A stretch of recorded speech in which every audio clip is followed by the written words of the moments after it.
네, 안녕하세요, 여러분. 선한이십니다. 한 번에 되는 적이 없어요, 한 번에. 지금 컴퓨터로 녹화를 다 했었는데, 날라갔습니다. 이 컴퓨터로, 날라간 게 아니라, 그, 이 소리가 녹음이 영 이상하게 되네요.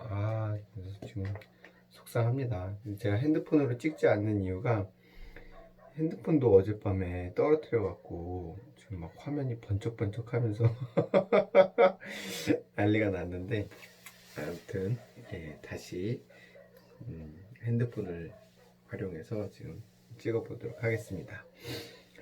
오늘 읽을 본문 말씀은 에스라예요. 에스라서인데, 에스라서 1장 1절부터 4절까지 읽도록 하겠습니다.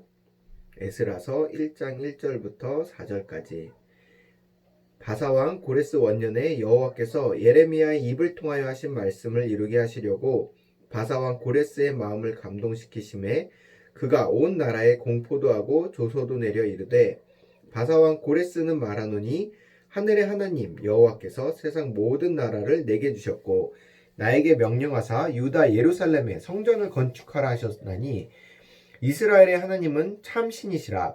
너희 중에 그의 백성된 자는 다 유다 예루살렘으로 올라가서 이스라엘 하나님 여호와의 성전을 건축하라. 그는 예루살렘에 계신 하나님이시라. 그 남아있는 백성이 어느 곳에 머물러 살든지 그곳 사람들이 마땅히 은과 금과 그 밖의 물건과 짐승으로 도와주고, 그 외에도 예루살렘에 세울 하나님의 성전을 위하여 예물을 기쁘게 드릴지니라 하였더라. 아멘. 자, 오늘 읽은 그 본문 말씀은 이제 역대하 뒤에 나오는 이제 에스라서인데, 역대하 마지막 부분도 한번 같이 읽어보도록 할게요. 역대하 36장, 똑같이 이제 뭐 그 표면 될 것 같은데 36장 22절 23절이에요. 바사의 고레스 왕 원년에 여호와께서 예레미야의 입으로 하신 말씀을 이루시려고 여호와께서 바사의 고레스 왕의 마음을 감동시키심에 그가 온 나라에 공포도 하고 조서도 내려 이르되, 바사 왕 고레스가 이같이 말하노니 하늘의 신 여호와께서 세상 만국을 내게 주셨고 나에게 명령하여 유다 예루살렘에 성전을 건축하라 하셨나니, 너희 중에 그의 백성된 자는 다 올라갈지어다. 너희 하나님 여호와께서 함께 하시기를 원하노라 하였더라. 지금 에스라서 1장 말씀하고 역대하 36장 마지막 말씀하고 거의 일치하죠. 그러니까 성경이 각 성경마다 다른 어떤 시대적 배경을 갖고 쓰여지긴 했지만 그 성경은 다 어떻게 보면 연결이 돼 있어요. 그래서 여러분들이 이 성경을 전체적으로 꼭 이해하고 넘어갈 필요가 있는데, 그래서 우리가 지금 이 성경 말씀을 쭉 보고 있는 거예요. 그냥 어떤 한 구절을 통해서 뭐 이렇게 어떤 인생의 얘기를 하는 게 아니라, 뭐 지금 역대 상하, 뭐 열왕기상, 열왕기하, 그다음에 뭐 다니엘서, 예레미야서, 이사야서, 그러니까 지금 선지서들을 쭉 보고 있는 것도 여러분들이 그 정말 큰 하나님의 일하심이라는 그 역사적인 배경을 가지고 그거를 좀 더 이렇게 큰 시야를 갖고 볼 수 있도록 지금 이 본문을 계속 이어가고 있습니다. 여러분들 이제 작년에 개봉한 영화인데 기생충 아시죠? 기생충. 그 기생충에 이제 명대사가 하나 나오는데, 그 기생충에 가족이 나오잖아요. 그 가족 중에 그 아버지는 부잣집에서 기사로 일하시고, 또 그 아들, 딸은 과외 선생, 그 엄마는 가정부로 이제 일하면서 막 겪게 되는 해프닝인데, 거기에 나오는 이제 이 대사는 그 아들에게 이 아버지가 너무 뿌듯한 거예요. 이 모든 일들을 이렇게 착착착착 진행하는 이 아들에 대해서, 아들아, 역시 넌 다 계획이 있구나. 이제 요거 좀 말의 포인트를 살려야 되는데, 아무튼 영화 본 지가 좀 지나서 좀 가물가물합니다. 근데 그 인간의 계획이라는 게 어떻게 끝나요? 결국에 파국으로 끝나죠. 막 살인 사건이 일어나고 뭐 이거 스포일러가 될지 모르겠지만 이미 뭐 볼 사람은 다 봤다고 생각이 들기 때문에 그 영화는 뭐 영화기 때문에 뭐 그런 어떤 정말 좀 극단적인 결말로 이제 치달았다 이렇게 얘기할 수도 있겠지만 실은 인간의 어떤 계획과 어떤 그 준비는 어떤 실패로 돌아갈 확률이 많고 그렇다고 여러분들에게 미래를 준비하지 말라는 얘기가 아니라 부족하고 늘 이제 어떤 현실의 벽 앞에서 넘어지는 게 인생이에요. 그런데 하나님은 다르시다는 거죠. 하나님이 일하시는 것이 어떻게 촘촘하게 그 하나님의 어떤 약속을 이루시기 위해서 그 역사의 모든 상황과 정황들을 이용하시는지 그거를 한번 이야기해 보도록 하겠습니다. 먼저 첫 번째로 오늘 그 고레스 왕의 한번 그 선포를 보세요. 이 고레스 왕은 이방 나라의 왕이고 또 예루살렘을 이제 그 예루살렘 남유다를 점령한 지 한참 후에 이제 왕위에 오른 왕이에요. 근데 그 왕이 갑자기 어느 날 뜬금없이 너희의 하나님이 진짜 하나님이시다. 그러니까 너네 이스라엘 백성들은 다 올라가서 그 예루살렘의 성전을 다시 건축해라. 그 모든 지원을 왕과 또 그 지역에 있는 그 유다 사람들의 주변 그 모든 나라들이 사람들이 다 도와줄 것이다. 이제 그런 선포를 하는 거예요. 굉장히 뜬금포를 날리는 거죠. 하나님이 그 성전을 계획하신 거는 그 성전을 다시 재건하시겠다는 거는 예레미야 선지자를 통해서 70년 전에 말씀하신 거예요.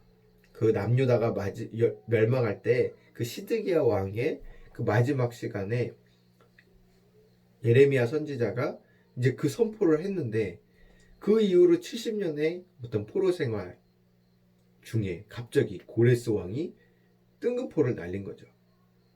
하나님의 백성들을 다 돌려보내서 그 예루살렘 성전을 짓고 거기에서 예배하도록 하라. 자, 우리가 좀 이해할 수 없는 어떤 상식 밖의 일들이 일어나고 있는 거예요. 근데 한번 그 역사적인 상황들을 살펴보자면 우리가 이거를 조금 더 세밀하게 들여다볼 수가 있어요. 자, 이 고레스 왕은 어느 때 왕이냐? 이 왕들의 이름을 한 번씩은 여러분들이 되짚어 볼 필요가 있는데 처음에 느부갓네살, 그리고 벨사살, 그리고 바사의 고레스 다리오, 또 아하수에로 아닥사스다. 아유 뭐 이름들도 어려워요. 내가 또 발음하다 실수할까봐 또 조심스럽기도 한데 이 왕들의 이름은 여러분들이 이제까지 설교를 꾸준히 봐왔다면 한 번씩 들어본 이름이에요. 자, 어디서 들어봤냐?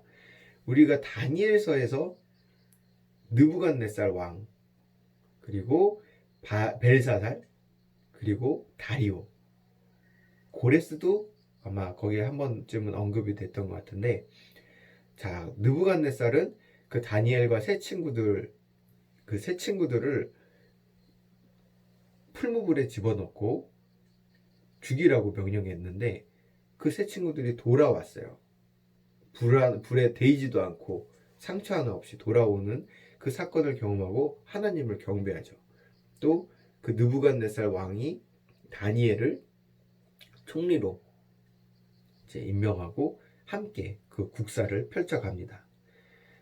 그리고 그 다니엘은 벨사살 왕, 그 벨사살 왕이 또 어떤 그 손이 막 글씨를 쓰는 그 사건을 겪는데 그거를 이제 풀어주고 그 어떤 그 사건에 대한 해석을 다니엘이 해주고 그 벨사살 왕이 그 다음 날인가 다리오라는 그 왕한테 이제 죽임을 당하고 그 다리오 왕 때 또 다니엘은 총리가 돼서 나라를 다스리는데 또 한몫을 합니다.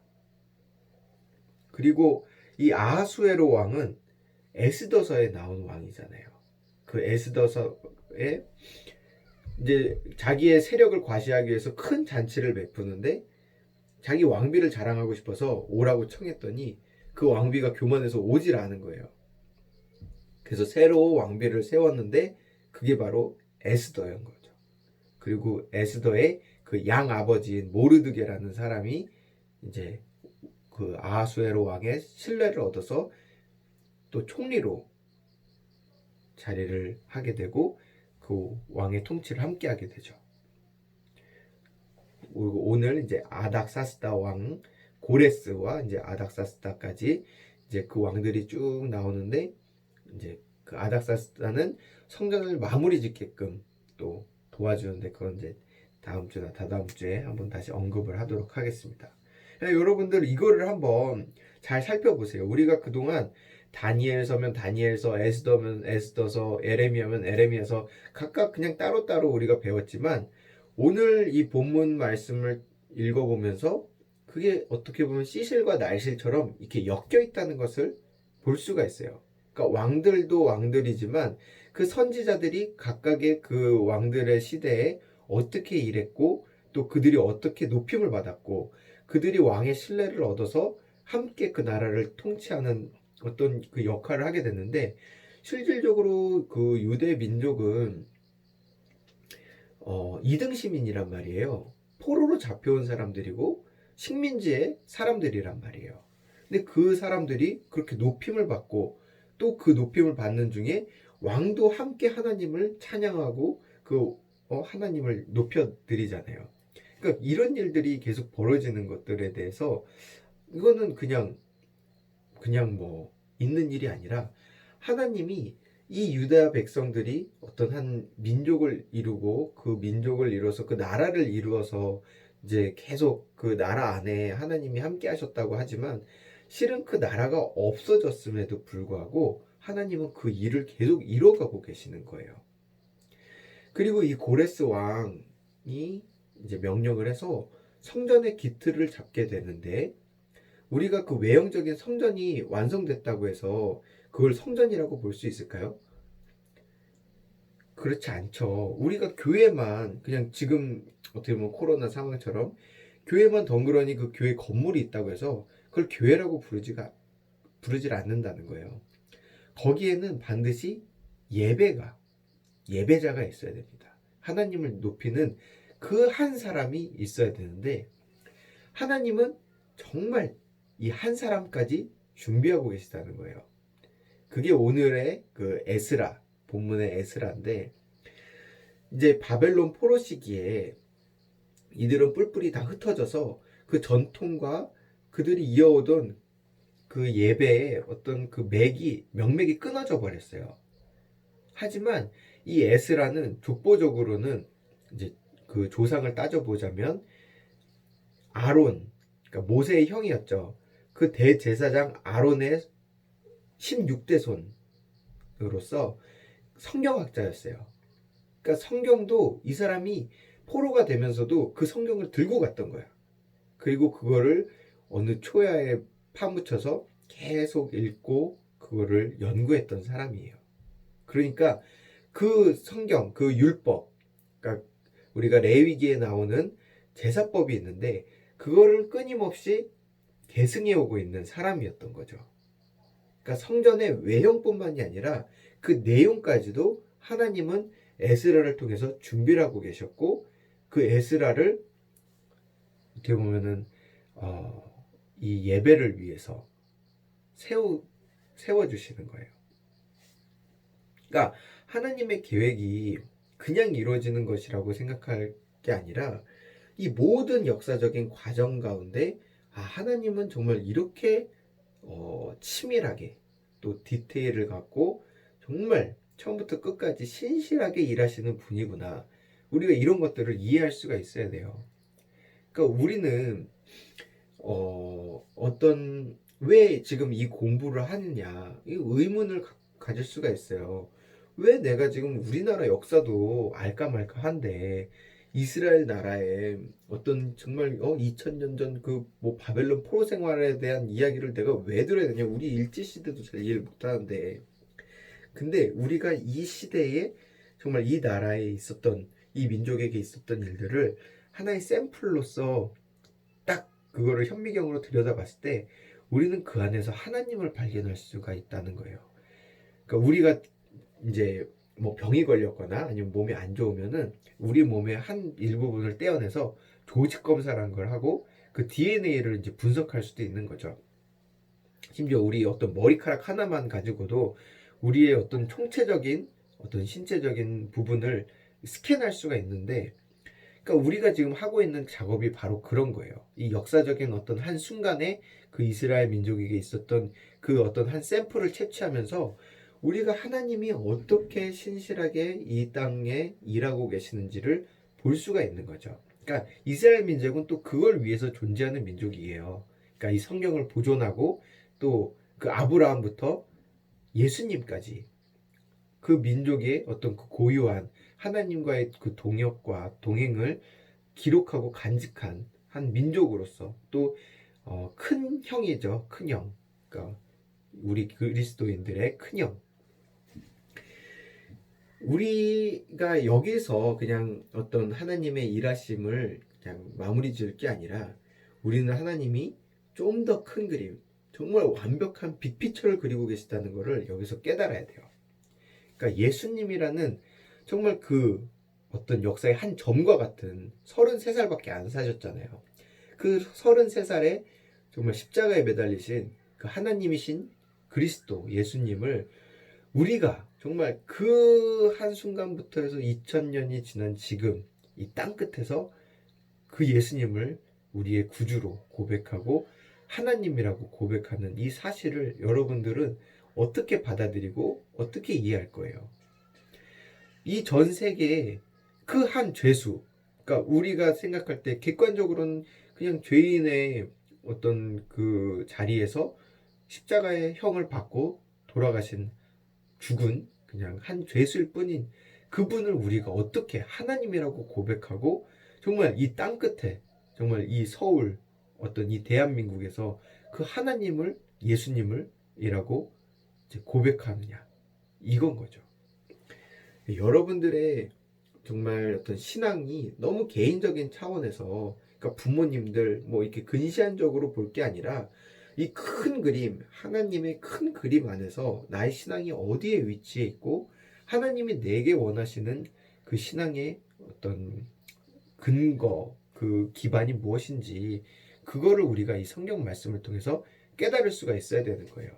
그러니까 우리가 그냥 뭐 성경 말씀은 성경 말씀대로 내 믿음은 내 믿음대로 따로따로가 아니라 하나님이 그렇게 일하셨고 그 이스라엘 나라가 있든지 없든지 그 모든 약속을 하나님께서는 그 나라가 있었을 때 약속하셨던 것을 70년 후에 뜬금없이 고레스 왕에게 또 감동을 주셔서 그 약속을 이루게 하시고 그 모든 역사적인 과정 가운데 그 유대 백성들을 끝까지 높이고 또 하나님 스스로 높임 받으셨던 그 과정들을 우리가 이제까지 쭉 봐왔어요. 그러니까 우리가 하나님이 어떠한 분이신가를 그 이스라엘 백성의 이 한 역사를 통해서 알 수 있었다면 지금 나에게 역사하는 하나님이 동일하시다는 그 믿음의 고백이 여러분들에게도 생기셔야 돼요. 생기길 바랍니다. 그리고 생길 거예요. 걱정하지 마시고 오늘 우리에게 주셨던 이 또 갑자기 에스라 아세라 우리 대학교 이름이 아세아 연합 신학대학교인데 자꾸 막 그거 얘기하다 보니까 이름 될까요? 이 에스라 선지자 그 마지막 한 포인트 그 예배자까지 세우시는 그 하나님의 그 핀셋 정말 그 계획 그리고 그 성실하심과 신실하신 일하심을 우리 인생 가운데도 일하고 계시다는 거 그리고 여러분이 그 에스라와 같이 정말 한 예배자로서 우리 교회에 세워지기를 정말 간절히 바랍니다. 지금 이 핸드폰이 액정이 나가갖고 내가 어느 버튼을 누르느냐에 따라 이게 저장이 되고 안 되고가 결정될 것 같은데 참 두렵습니다. 근데 하얗게 지금 아무것도 안 보여요. 아무튼 또 삼천포로 빠졌는데, 자, 오늘 그 주신 말씀을 갖고 같이 기도하고 마무리하도록 하겠습니다. 주님, 오늘 에스라서를 통해서 저희에게 주신 말씀을 아버지 저희의 가슴에 새기길 원합니다. 정말 이스라엘의 역사 가운데 신실하게 일하시고 그 하나님의 역사를 정말 그 이방 나라 가운데서도 이루어졌던 것처럼 지금 우리나라가 정말 하나님의 이름을 더럽히고 정말 뒤집어지고 정말 주님께 정말 나아가기 부끄러울 정도로 어지럽고 혼탁하게 저희가 행할지라도 아버지 하나님께서는 정말 그 역사에 정말 이 모든 이 세계 만물에 일하고 계시다는 것을 저희가 바라볼 수 있는 그 믿음의 눈이 뜨여지길 원하고, 저희가 주님의 뜻에 주님의 지으신 목적에 맞게 저희의 사명을 다할 수 있는 그러한 인생들 되게 하여 주시옵소서. 저희 중고등부 아이들 정말 각자가 가진 기도 제목 주님께서 다 알고 계시오니 그 기도 제목 정말 주님의 뜻 가운데 이루어지게 하여 주시고 그들의 인생을 살피시고 저희의 정말 모든 신앙의 고백이 정말 주님께로 향하고 저희의 인생의 주인이 정말 예수 그리스도시라는 것을 고백하는 정말 그 신앙의 고백이 저희 입술에 나올 수 있도록 주님 정말 저희 가슴 열어주시고 저희의 마음 판에 정말 이 말씀들을 새길 수 있도록 함께하여 주시옵소서. 주님, 모든 정말 영광과 존귀와 찬양을 주님께 드리옵고 이 모든 말씀 우리 주 예수 이름 받들어 간절히 기도드렸습니다. 아멘. 여러분, 이거 진짜 나 이거 잘 눌러야 되는데 뭘 눌러야 돼. 하여튼 여러분, 오늘은 여기까지 하겠습니다. 바이바이.